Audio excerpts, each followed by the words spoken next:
అందరికీ నమస్కారం అండి. ఈ వీడియో చూస్తున్న ప్రతి ఒక్కరికి కూడా మీరైతే ఆల్రెడీ థంబ్‌నెయిల్ చూసే ఉంటారు.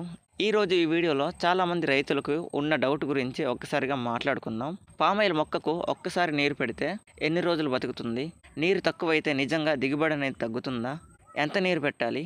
అనే విషయాలన్నీ కూడా ఈ వీడియోలో మాట్లాడుకుందాం. వీడియో చాలా ఇంట్రెస్టింగ్‌గా ఉండబోతుంది. వీడియోని మధ్యలో ఎక్కడ కూడా స్కిప్ చేయకుండా వీడియోని చివరి వరకు చూడండి. అంతకంటే ముందుగా చిన్న రిక్వెస్ట్ అండి. వీడియోని చూస్తున్న ప్రతి ఒక్కరు లైక్ చేయండి. అలాగే మన ఛానల్‌ని కొత్తగా ఎవరు చూస్తున్నా వీడియో కింద సబ్స్క్రైబ్ బటన్ ఉంటుంది. దానిపై క్లిక్ చేసి సబ్స్క్రైబ్ చేయండి. చాలామంది చూస్తున్నారు బట్ సబ్స్క్రైబ్ చేయట్లేదు. మీకు లైక్ అండ్ సబ్స్క్రైబ్ కంప్లీట్లీ ఫ్రీనే. ఏమాత్రం స్కిప్ చేయకుండా ఈ రైతు కుర్రాడికి లైక్ అండ్ సబ్స్క్రైబ్ చేసి కొంచెం సపోర్ట్ చేయండి. Please do subscribe and support. ఇక ఏమాత్రం లేట్ లేకుండా మనమైతే మెయిన్ టాపిక్లోకి వచ్చేద్దాం. పామాయిల్ మొక్కకు నీరు ఎందుకంత అవసరమో చూద్దాం. పామాయిల్ మొక్క అనేది ఒక ట్రాపికల్ క్రాప్. ఇది ప్రధానంగా ఇండోనేషియా మరియు మలేషియా లాంటి దేశాల్లో ఎక్కువగా పెరుగుతుంది. ఈ దేశాలలో వర్షాలు ఎక్కువగా ఉంటాయి. ఎక్కడైతే నీరు ఎక్కువగా ఉంటాయి అక్కడ తేమ అనేది ఎక్కువగా ఉంటుంది. మరియు మట్టిలో కూడా నీరు అనేది ఎక్కువగా నిలకడగా ఉంటుంది. అందుకే అక్కడ దిగుబడి కూడా ఎక్కువగా వస్తుంది. ఆ ప్రపంచ దేశాలతో పాటుగా ఇప్పుడు మన భారతదేశంలో కూడా ఈ పంటకు డిమాండ్ అనేది పెరుగుతుంది. ఒక్కసారిగా నీరు పెడితే ఎన్ని రోజులు బతుకుతుందో చూద్దాం. చాలామంది రైతులకి ఈ ప్రశ్న వచ్చే ఉంటుంది. పామాయిల్ మొక్కకు ఒక్కసారిగా నీరు ఫుల్లుగా పెడితే సాధారణంగా 5 నుంచి 7 రోజుల వరకు మట్టిలో తేమ ఉంటే మొక్క సర్వైవ్ అవుతుంది. అంటే మొక్క అనేది 5 నుంచి 7 రోజుల వరకు నిలకడగా బతుకుతుంది.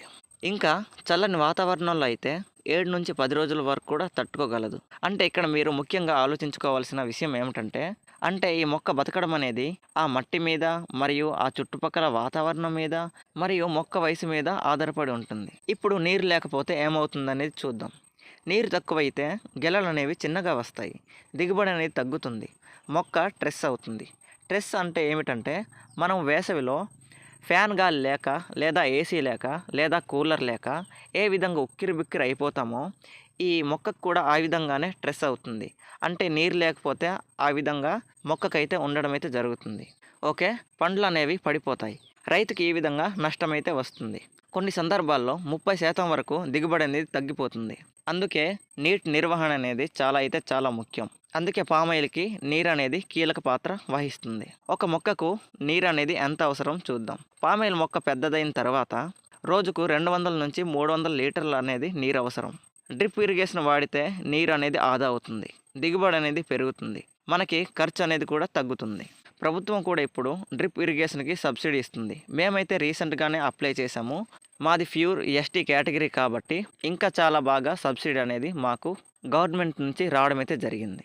నిజంగా సబ్సిడీ అయితే చాలా ఎక్కువగా మాకైతే రావడం జరిగింది ఫ్రెండ్స్.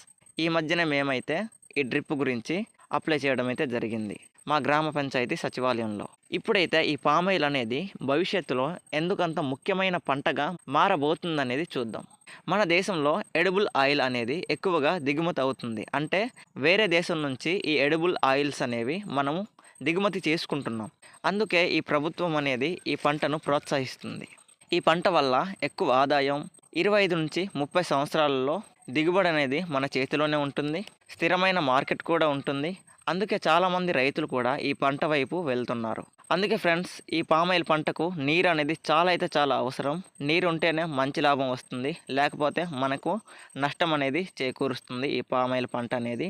ఫైనల్లీ ఈ వీడియో ద్వారా మీరైతే ఎంతో కొంత ఇన్ఫర్మేషన్ అనేది తెలుసుకున్నారు అనుకుంటున్నాను. ఫైనల్లీ ఈ వీడియో అయితే ఇంతే. వీడియోని ఇప్పటివరకు ఇక్కడ దాకా చూస్తుంటే thank you so much. Thank you so much. వీడియోని చూస్తున్న ప్రతి ఒక్కరు లైక్ చేయండి. అలాగే మన ఛానల్ కొత్తగా ఎవరు చూస్తున్నా వీడియో కింద సబ్స్క్రైబ్ బటన్ ఉంటుంది. దానిపై క్లిక్ చేసి సబ్స్క్రైబ్ చేయండి. చాలామంది చూస్తున్నారు కానీ సబ్స్క్రైబ్ చేయట్లేదు. మీకు లైక్ అండ్ సబ్స్క్రైబ్ కంప్లీట్లీ ఫ్రీనే. ఏమాత్రం స్కిప్ చేయకుండా ఈ రైతు కుర్రాడికి మీరు లైక్ అండ్ సబ్స్క్రైబ్ చేసి కొంచెం సపోర్ట్ చేయండి. అంతే చాలు. నెక్స్ట్ వీడియోలో మళ్ళీ కలుద్దాం. అంతవరకు సెలవు. Bye friends. బాయ్ అండ్ జై హింద్. జై రైతన్న.